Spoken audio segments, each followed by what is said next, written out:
Alors bonjour à tous, merci de votre participation pour ce webinaire d'Atempo. On va démarrer d'ici quelques minutes, on va attendre que tout le monde puisse se connecter, donc on commencera vers 11h01.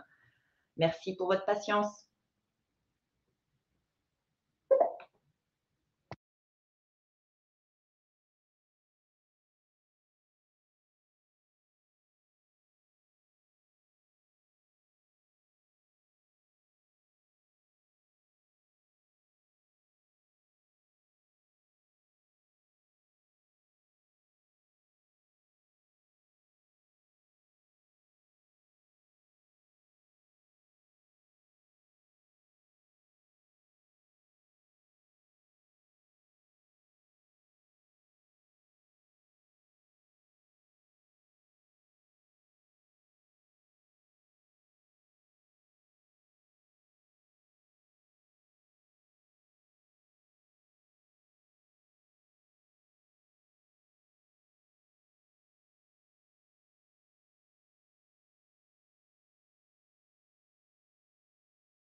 Alors bonjour à tous, bienvenue dans ce webinaire Atempo.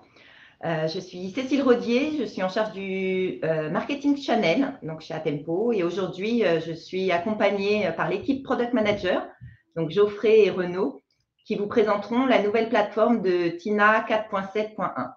Donc bonjour messieurs. Bonjour Cécile. Bonjour Donc, Cécile. quelques informations concernant vite fait le déroulé du webinaire. Donc, la session durera 45 minutes. Nous répondrons à la fin à vos questions. Questions que vous pouvez à tout moment lors du webinaire poser dans l'onglet questions en bas à droite de votre écran. Nous avons également mis en place un sondage auquel vous pouvez répondre également à tout moment lors du webinaire. Vous trouverez l'onglet également en bas à droite de votre écran. La session est enregistrée et bien entendu, à la fin, nous vous ferons parvenir le lien du replay sans aucun souci. Je vous souhaite à tous une bonne présentation et puis je vous retrouve à la fin pour toutes les questions. Et puis, messieurs, je vous laisse. Bonne présentation à tous. Allez. Bonjour à tous. Ravi d'être là aujourd'hui pour vous présenter cette nouvelle version de TINA. C'est toujours un événement, les nouvelles versions de TINA, et vous êtes très nombreux à nous avoir rejoints aujourd'hui et on en est ravis. Je vais faire un petit tour sur l'agenda. Donc aujourd'hui, voilà, les nouvelles fonctionnalités 4.7, des nouvelles fonctionnalités autour de la sécurité, de l'environnement M365, des stockages, des nouvelles compatibilités et des nouveautés également côté user interface. Donc je vais vous présenter les nouvelles fonctionnalités, et j'ai avec moi Renaud qui vous montrera, qui sera visuellement, qui effectuera quelques démos, comment voilà, on a intégré ces nouvelles fonctionnalités à l'intérieur de TINA et comment les utiliser. Voilà. Donc je vais tout de suite démarrer par la première des nouvelles fonctionnalités qui traite de l'immuabilité des données. Donc sujet très chaud d'actualité en ce moment. C'est une vraie tous les jours on assiste à de nouvelles attaques, notamment les ransomware.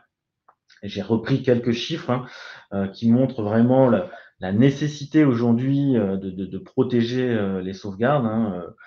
Les attaques ransomware, c'est 80% quasiment des attaques en 2021. On est dans la majorité des cas, on a une demande de rançon qui est payée dans 76% des cas. Donc c'est vraiment encore un chiffre qui est très très élevé. Et malgré ça, on a encore 25% des rançons payées, des cas de rançons payées où les gens, où les organismes, où les entreprises ne récupèrent pas leurs données. Donc c'est vraiment un fléau sur lequel il faut lutter et avoir les armes pour lutter contre ces attaques ransomware.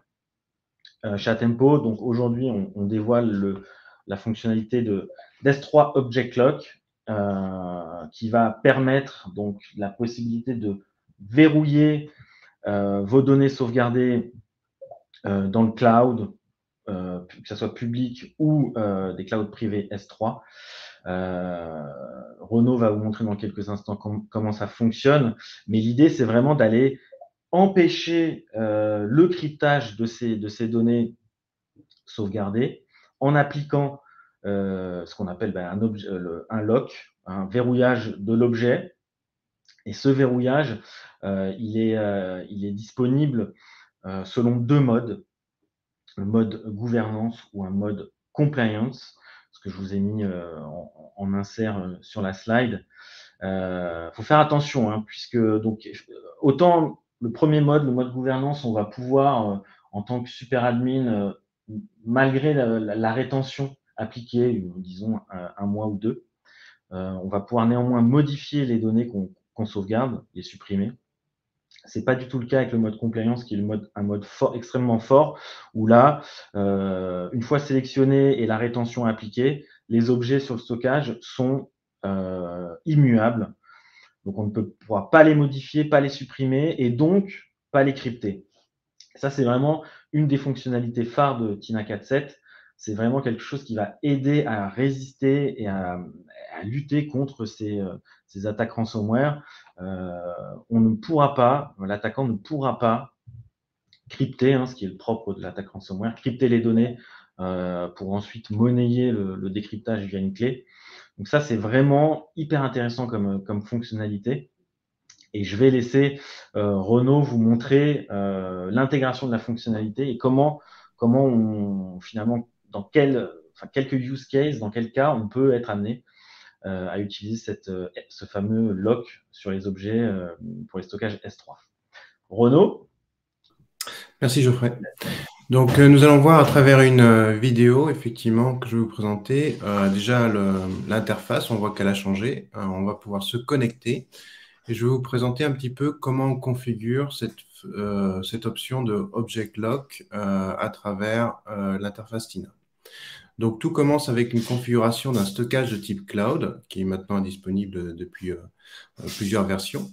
On voit qu'on va pouvoir définir le type de stockage. Donc, on a différents types de stockage qui sont rajoutés. Là, en l'occurrence, on configure Amazon en connexion sécurisée. On va rajouter les identifiants pour nous permettre de nous connecter. On va demander à l'application Tina de venir créer le bucket. Et là, on a une nouvelle option qui apparaît, qui est justement le choix de l'immuabilité qu'on va pouvoir choisir, soit en mode gouvernance, soit en mode compliance, comme vient de l'expliquer Geoffrey. Donc, on va pouvoir définir la période de rétention, donc la limiter sur la période que vous souhaitez. Donc, ça peut être plusieurs mois, ça peut être des années. On va mettre un nom de stockage et c'est là qu'on va pouvoir après configurer notre stockage. Une fois que le stockage est configuré, on peut donc du coup déclarer différents agents qui vont pointer vers ces stockages en mode gouvernance, compliance ou mixte. On choisit effectivement quelles sont les règles qu'on veut mettre en œuvre.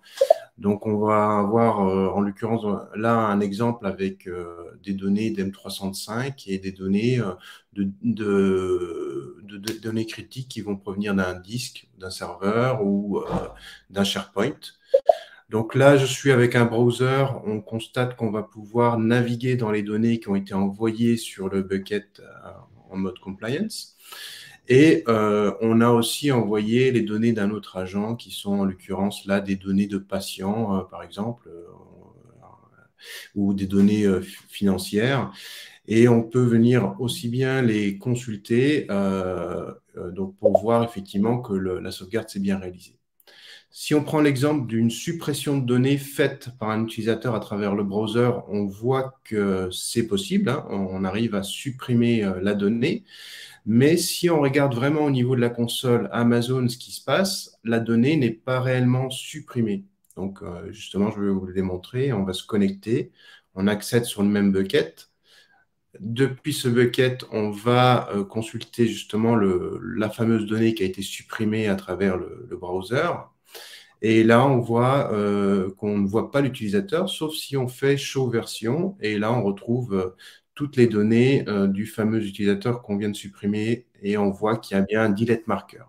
Donc, la donnée n'est pas vraiment supprimée parce qu'on est dans un mode compliance. Et dans le mode compliance, vous l'avez bien compris, même l'administrateur ne peut pas effectivement venir altérer la donnée.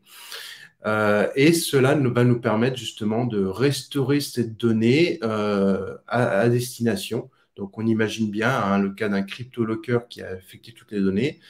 Là, dans ce cas-là, notre donnée a été sur un stockage immuable. On a capacité, du coup, à la restaurer telle qu'elle était. Donc, je repasse la main à Geoffrey. Merci, Renaud. Donc, effectivement, ouais, vraiment une fonctionnalité clé de cette nouvelle version qui va aider, encore une fois, je le répète, mais à réduire l'impact des ransomware sur les données des organisations. Et je répète, c'est vraiment en ce moment vraiment une difficulté pour les organisations de mettre en place des fonctionnalités pour lutter contre ces attaques. Et en l'occurrence, voilà, ce qu'on souhaitait avec Tina, c'est offrir la possibilité de rendre immuables les sauvegardes de nos clients. J'avance un peu. Nouvelle politique de mot de passe. Encore, voilà, on essaye toujours d'augmenter le niveau de sécurité de l'application. Aujourd'hui, grâce à Tina 4.7, il y a une nouvelle complète, une politique de mot de passe entièrement repensée qui a été mise en place. On le sait, un des moyens également de lutter contre les intrusions, contre les attaques, c'est vraiment de renforcer les accès et de contrôler les accès avec cette nouvelle version. Voilà, on propose de nouvelles méthodes d'application pour créer des mots de passe, que ce soit pour l'admin ou pour les utilisateurs. L'application va demander régulièrement de changer son mot de passe avec certaines politiques. Hein, je pense voilà, il va falloir entrer un nombre minimal de caractères, de majuscules, de minuscules, de caractères spéciaux. Tout ça est paramétrable, bien entendu. Et encore une fois, l'idée, c'est de venir renforcer et contrôler les accès aux différentes consoles, à la console. Toujours pareil, toujours dans cette optique de lutter vraiment contre les attaques, contre les intrusions. Je crois que Renaud, hop, tu as également une petite démo à nous montrer pour voir comment ça se traduit. Parfait. Donc, je vais vous présenter là justement un cas d'utilisation où on va venir voir dans un premier temps cette politique de mot de passe. Donc, on voit que la gestion se fait au niveau de l'interface web. On a donc l'ensemble des règles qui sont disponibles, donc visuellement. On va pouvoir tout simplement modifier les règles pour augmenter la sécurité par rapport aux dernières réglementations en vigueur. Et automatiquement, tous les utilisateurs se voient appliquer ce changement de politique de mot de passe. Donc là, si je me re-authentifie avec un utilisateur entre-temps, on voit qu'on propose, du coup, comme le mot de passe était bon, on prévient l'utilisateur qu'il y a eu un changement de politique de mot de passe. Il va devoir remettre un mot de passe et on lui donne effectivement le guide des informations qu'il doit faire. Donc maintenant, il y a 12 caractères, une majuscule, etc. Et après, il va pouvoir tout simplement s'authentifier. Donc, cette politique de mot de passe reste toujours un objectif de sécurité. Donc, on est bien conscient que la sécurisation est toujours de plus en plus importante en protection des données. Sauvegarde et protection des données, on est obligé de sécuriser l'application et l'accès à l'application. Donc, on va continuer à incrémenter les sécurités au niveau des applications TINA, en apportant toujours plus de souplesse et de configuration. Merci Renaud. Prochain sujet, également un sujet assez tendance, l'Easy Setup, la sauvegarde Microsoft 365. Alors vous savez que la précédente version de TINA 4.6.9 apportait le backup, la sauvegarde de Microsoft 365, la sauvegarde complète. Aujourd'hui, on va un petit peu plus loin en proposant une configuration simplifiée pour démarrer des sauvegardes Microsoft 365. Je vais juste faire un rappel rapidement sur les capacités de TINA dans la sauvegarde des environnements M365. Donc, on prend en charge l'entièreté des applications disponibles, des applications Office collaboratives de Microsoft, à savoir Exchange, Online, SharePoint Online, OneDrive, Business et Teams. C'est important ce dernier, il nous est souvent demandé. Mais également, avec TINA, on est capable d'aller toujours pareil, si vous avez un serveur Exchange chez vous, un serveur SharePoint, pareil, TINA entièrement capable de lancer des backups depuis des environnements on-prem. Et TINA est capable d'envoyer vos backups, que ce soit sur site, donc sur du disque, sur de la bande, ou même encore sur un S3 privé, mais également vers le cloud, donc vers les clouds publics. Là, j'ai listé AWS, Wasabi, OVH. Donc voilà, il y a cette flexibilité des destinations de sauvegarde qui est vraiment importante à noter avec TINA, ce qui n'est pas toujours le cas pour les stocks de backup, mais nous, on a préféré ouvrir entièrement les destinations de sauvegarde pour la protection des données Microsoft 365. Et j'ajoute, on parle souvent de bonnes pratiques des sauvegardes, de règles de 3-2-1, mais avec TINA, vous allez conserver suivre ces bonnes pratiques, puisque imaginons vous voulez faire de la sauvegarde déconnectée, vous pouvez adresser de la bande, par exemple, ou encore avoir, en activant l'object lock sur un stockage S3, faire de l'immuabilité faire de la sauvegarde immuable de vos données 365. Donc, vraiment intéressant. Pour la partie restauration, encore une fois, on est capable de restaurer l'entièreté ou au niveau granulaire les différents éléments Microsoft 365 à leur endroit d'origine, à une destination définie, ou encore sur un file system local.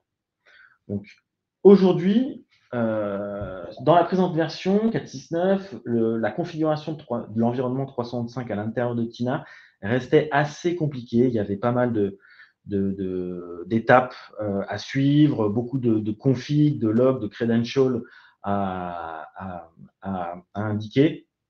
Aujourd'hui, et Renaud va vous le montrer dans une minute, ça ne dure pas plus d'une minute la configuration d'un agent 365.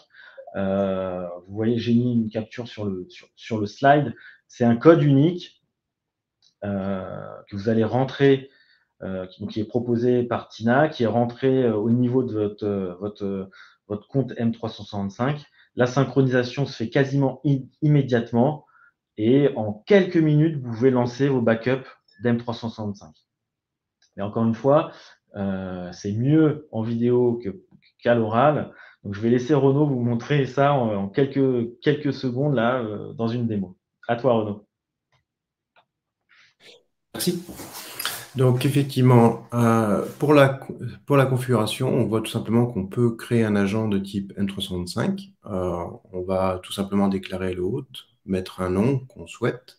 Et là, on voit qu'on a un bouton Easy Setup. On clique dessus.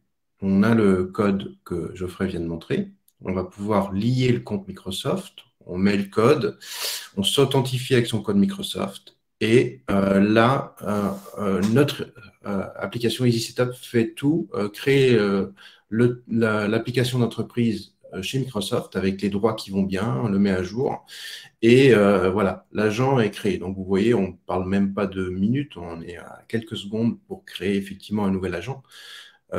Et l'intérêt est évidemment pour les partenaires ou les MSP ou même des clients qui auraient plusieurs applications de type M365 à créer parce qu'ils ont plusieurs clients ou parce qu'ils voudraient mettre en place des sauvegardes très précises sur M365 entre Teams ou OneDrive ou Exchange. Donc, ils pourraient créer plusieurs agents assez facilement et mettre des règles précises en quelques secondes. Et du coup, ça leur permet un gain de temps important. Voilà. Merci Renaud, c'était une très belle explication et une belle démonstration. Allez, j'enchaîne. Partie stockage. Donc, nous, on a ajouté une nouvelle cible de target de stockage à l'intérieur de cette nouvelle version de Tina qu'on a appelée NND Storage ou EDS. Alors, EDS, c'est quoi? C'est la possibilité de pouvoir lancer ses backups, envoyer du backup vers des disques et notamment des appliances de déduplication, pardon.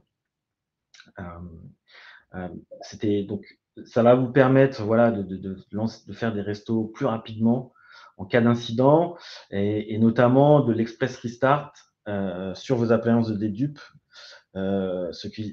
Précédemment, avec ceux qui connaissent bien Tina et le VLS, on était incapable de faire de l'express restart. C'est le cas maintenant. Donc, hyper intéressant. Si vous êtes équipé déjà de disques, d'appliances de dédupe au sein de vos infras, sachez qu'avec Tina 4.7, voilà, on va pouvoir adresser ces cibles beaucoup plus simplement. Enfin, on va pouvoir tout simplement les adresser beaucoup plus simplement. Autre argument, hein, si les appliances de dédupe, ça permet aussi d'avoir des sauvegardes plus rapides par rapport à de la bande, par exemple, si vous envisagez de la sauvegarde sur bande, voilà, ça va être plus simple d'utiliser cette destination de sauvegarde. Voilà, je vais laisser Renaud également faire une petite démo qui va simplifier les explications, je pense. À toi, Renaud. Merci. Donc, nous allons commencer effectivement par déclarer le stockage, en l'occurrence Enhanced Storage. Donc là, on fait une déclaration du type stockage. On va venir lui rajouter type de destination. On voit qu'on a plusieurs types de destinations possibles, hein, comme on peut adresser différentes appliances de déduplication. On sélectionne le type d'appliance qu'on souhaite. On va venir définir la rétention. Et à partir de là, le stockage a été déclaré. Après, il y a une configuration qui se fait au niveau de l'agent qui va nous permettre là de déclarer exactement sur quelle destination je vais l'envoyer. Donc, on va pouvoir configurer les ports, le chemin d'accès ainsi que les traces si on veut avoir des logs ou des informations sur le comportement du stockage. Donc, on voit que tout est fait à travers l'interface web de manière très intuitive et facile. On va pouvoir déclarer son stockage, pointer vers une appliance de déduplication et avoir toutes les données automatiquement dédupliquées par l'appliance de déduplication. Enhanced Storage permet aussi de stocker sur des disques en mode non dédupliqué si on le souhaite. Donc, ça permet aussi d'avoir plus de flexibilité parce qu'on avait déjà la destination disque, hein, mais là, on était en priorité. L'objectif primaire de ce stockage était de viser les appliances de déduplication, mais permet effectivement d'envoyer sur du disque pour différents cas d'usage, plus de souplesse. Alors, encore une fois, on écoute cette nouvelle fonctionnalité vient suite aux remontées terrain. On avait pas mal demandes sur ce genre de stockage. L'idée, c'est vraiment voilà, que Tina devienne ultra flexible. Aujourd'hui, on a des données SAS, on a des données hyperviseurs, on a des données, des databases, on a beaucoup de choses. Nous, on essaye voilà, d'offrir la possibilité d'être en tout cas le plus flexible possible en fonction des demandes clients. Et Tina doit s'adapter à n'importe quel target de stockage. Aujourd'hui, Tina est capable d'adresser de la bande, du disque, du S3, du cloud. Voilà, vraiment une très grande compatibilité. Mais tout ça, toujours voilà, pour offrir le plus de flexibilité à ses clients. Je passe aux nouvelles compatibilités. Voilà, donc côté Tina Server, vous n'êtes pas sans savoir que CentOS a annoncé la fin de son développement. Encore une fois, en suivant les remontées côté terrain, on a décidé de se pencher et d'aller vers des nouvelles compatibilités, et on a choisi Alma, Rocky et Oracle 8 comme nouvelle compatibilité côté Tina Server.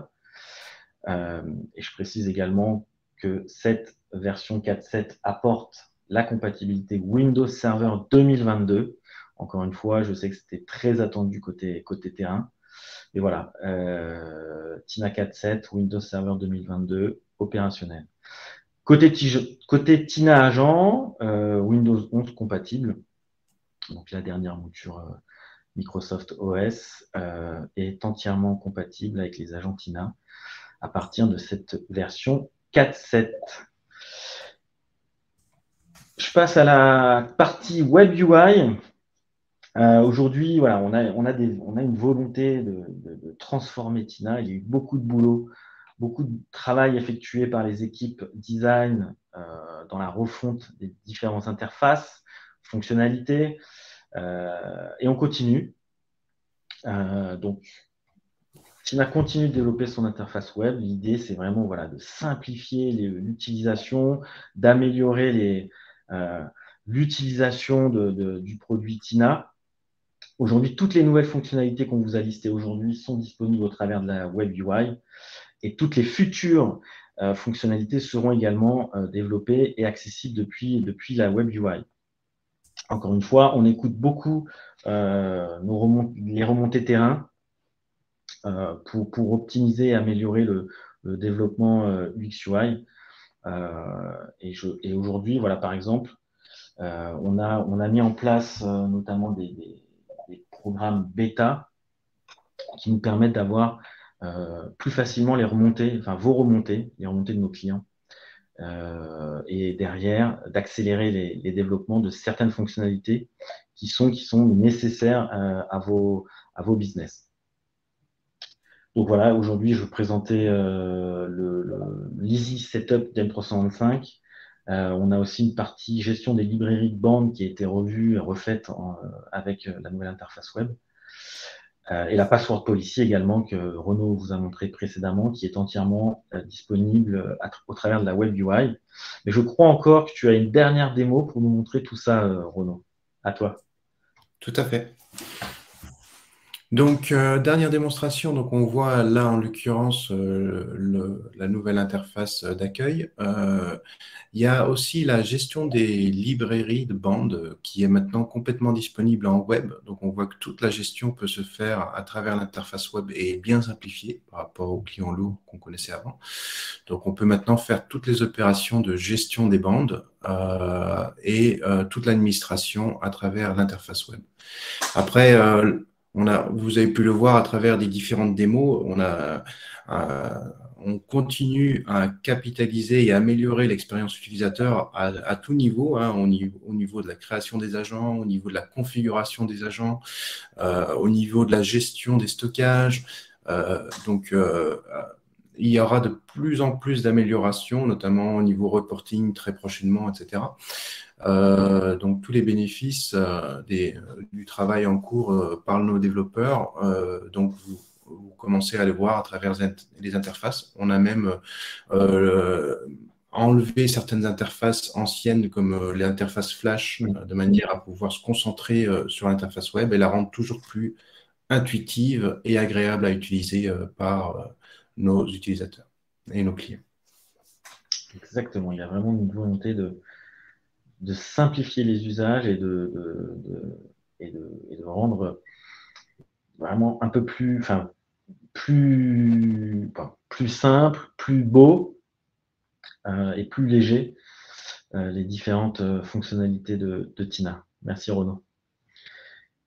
J'ai pas regardé les questions dans le chat, mais j'imagine qu'elle a été posée la question de la disponibilité.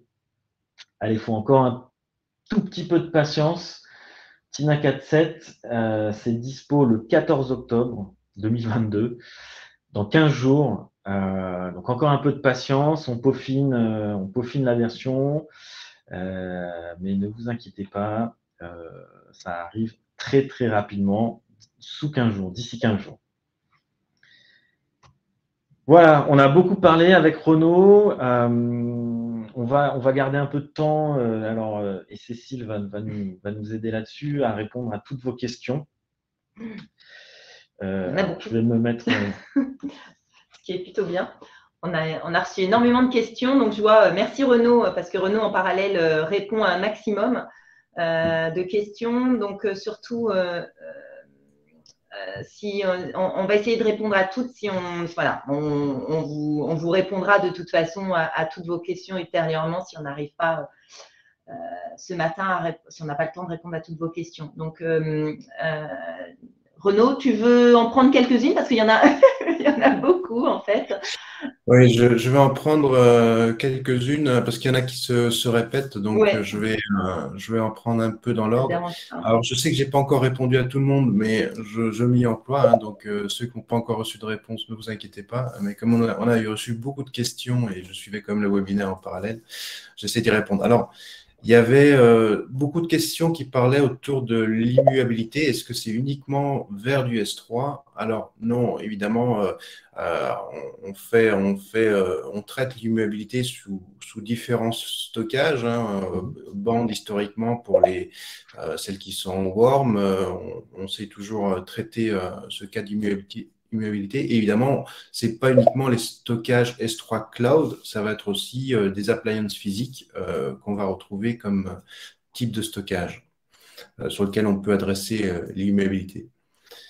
Alors, il y avait aussi des questions sur la compression ou le chiffrement.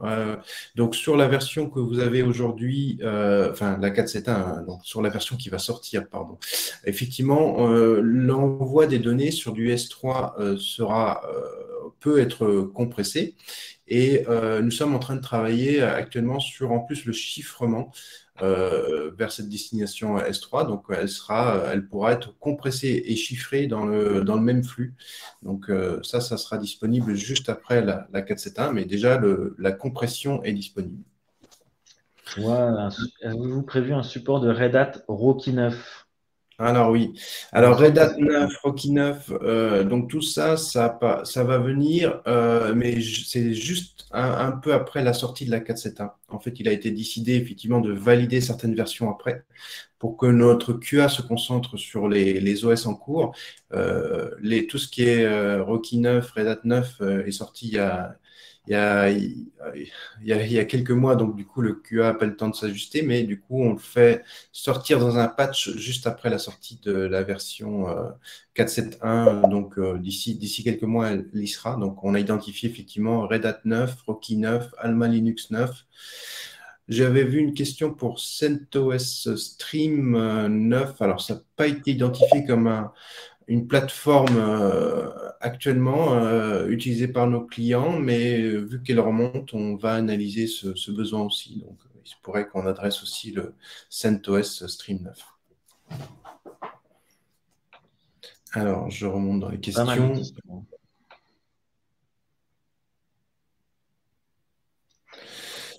Alors, EDS, on nous demandait quel type de stockage. Alors, et on en liste, je vois certains listés comme Datadomain, Quantum, où effectivement, c'est toute appliance de déduplication. Alors, ce qu'on va faire effectivement, c'est qu'on va valider au fur et à mesure avec nos partenaires des plateformes, mais aujourd'hui, on a un type standard générique qui va vous permettre d'adresser normalement n'importe quel type d'appliance de déduplication, sauf quelque chose de vraiment exotique. Mais à ce moment-là, on s'efforcera justement de s'y concentrer et de la valider au plus vite. Alors, il y avait beaucoup de questions sur l'authentification MFA, probablement liées à Password Policy. Donc, c'est effectivement une très très bonne question parce qu'on est justement sur le développement de cette fonctionnalité avec le SAML. Donc, ce sont des choses qui arriveront très prochainement. C'est probablement pas 4.8, mais peut-être la version juste après. Donc, ça demande effectivement un effort de développement et les équipes sont dessus. Donc, oui, c'est pour ça qu'on a bon espoir peut-être de l'avoir la prochaine version, mais c'est peu de celle d'après. Mais de toute façon, on est en train de parler de quelques mois de mise à disponibilité de cette fonction. Donc oui, il y avait une question sur la date de GA, mais je pense que tu l'avais adressée. Oui, 14 octobre. Ouais. Je crois qu'on a une question. Les données sauvegardées sont immuables sur S3, est-ce qu'elles sont cryptées? On parle du S3 encryption. Tu as peut-être répondu déjà, Renaud, par contre. Alors oui, c'est là où je disais effectivement qu'aujourd'hui, sur la version 4.7.1, on fait la compression et la compression et l'encryption arrive juste derrière. Donc, ce sera un patch de la 4.7.1 ou dans la 4.8 de toute façon. Donc, Ok, merci. Alors, qu'est-ce qu'on a d'autre comme question? Alors, je relis, mais des fois, il y a des questions qui sont. Il y a plusieurs questions qui reviennent sur le même sujet. Donc, c'est pour ça que j'en saute des fois. Peut-on sauvegarder d'une synthétique? Moi, j'ai une question. Où et comment peut-on faire des remontées de terrain, notamment concernant de nouvelles fonctionnalités souhaitées ou des difficultés d'usage à améliorer, par exemple? J'ai envie de dire qu'il faut contacter son partenaire ou le contact à tempo que vous avez si vous avez un contact direct. Mais en tout cas, on prend les retours. On a tous les jours des retours, des remontées de terrain. On centralise en fait tous les retours terrain, que ce soit par mail, fourni par les avant-ventes ou directement par les clients. On a donc un système qui s'appelle Product Board auquel on rattache les insights. Donc tout retour est pris vraiment individuellement. Donc on sait quel client a demandé quelle fonctionnalité. Donc là, typiquement, pour une demande qui se ferait par chat, nous on reprendrait, on la remettrait. On a un autre canal de communication avec nos clients qui peuvent être les versions bêta. Donc, on met de plus en plus en place de versions bêta avant la sortie. Donc, des clients ont pu tester la 4.7.1 en version bêta, voire même en version control release pour certains.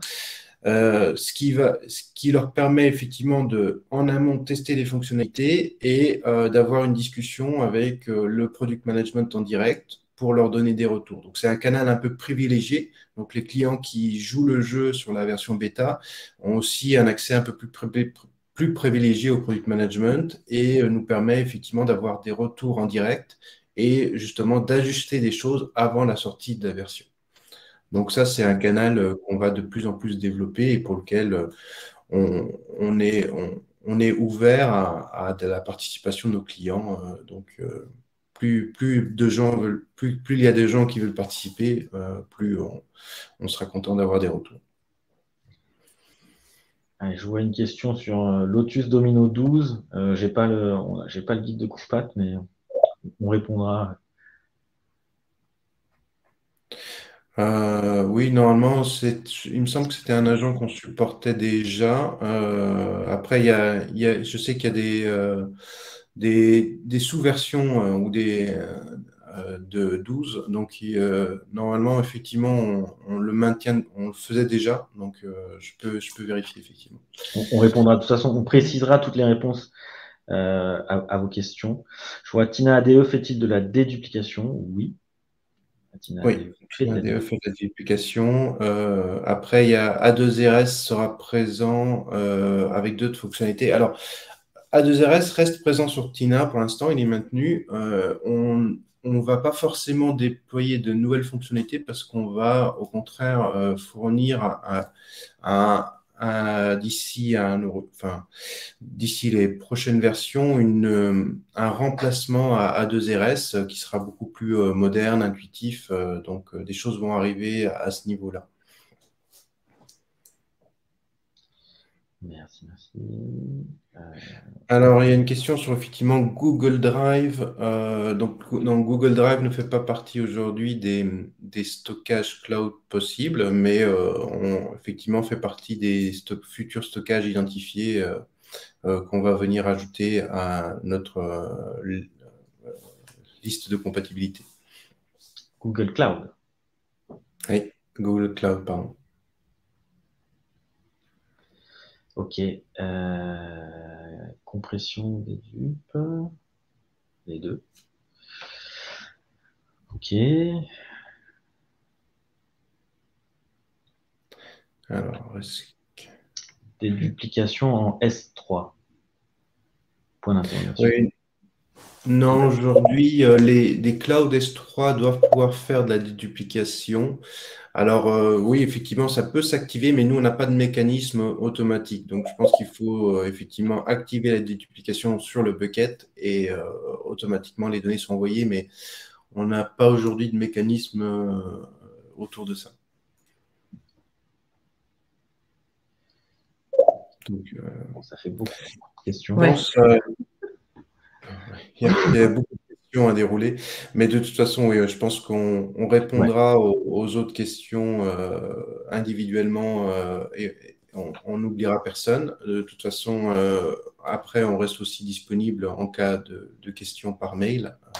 Je voulais juste rappeler un truc avant de terminer, une chose qui me paraît essentielle. Tina, c'est au travers, on commercialise Tina avec notamment la licence Aube. Et grâce à cette licence, vous avez toutes les fonctionnalités de la solution disponibles au travers de votre licence. Ça, c'est un point que je voulais souligner. Ça me semble important aujourd'hui. Par exemple, le backup 365 peut faire partie de votre licence. Si aujourd'hui, vous n'avez pas lancé de sauvegarde sur vos environnements 365, mais que vous disposez d'une licence Tina, vous pouvez activer avec cette nouvelle version de Tina, vous pouvez configurer votre environnement pour venir sauvegarder votre environnement 365. Et encore une fois, c'est vraiment important. On développe toutes ces nouvelles fonctionnalités seront disponibles intégralement dans la solution Tina. Il n'y a aucun besoin d'aller installer des applications tierces, certains add-ons, des choses comme ça. Tout est intégré directement dans Tina et peut être accessible depuis une licence Aube qui inclut d'office toutes les fonctionnalités de Tina. Voilà, je voulais souligner ce point avant de vous quitter. Il est 11h40, 40 minutes. Je pense qu'on ne va pas vous retenir plus longtemps. Si on n'a pas répondu à vos questions, on y répondra par email. On a tout est listé là sur le chat.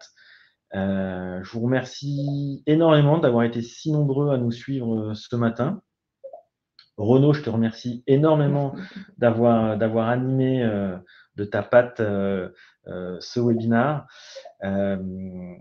On sera ravis de vous retrouver très prochainement pour Tina 4.8 qui arrivera très bientôt également. Voilà, on reste à l'écoute. Si vous avez d'autres demandes, n'hésitez pas, on répondra à toutes les questions par email. Merci Cécile, merci Renaud, merci à tous et je vous souhaite de passer une excellente journée.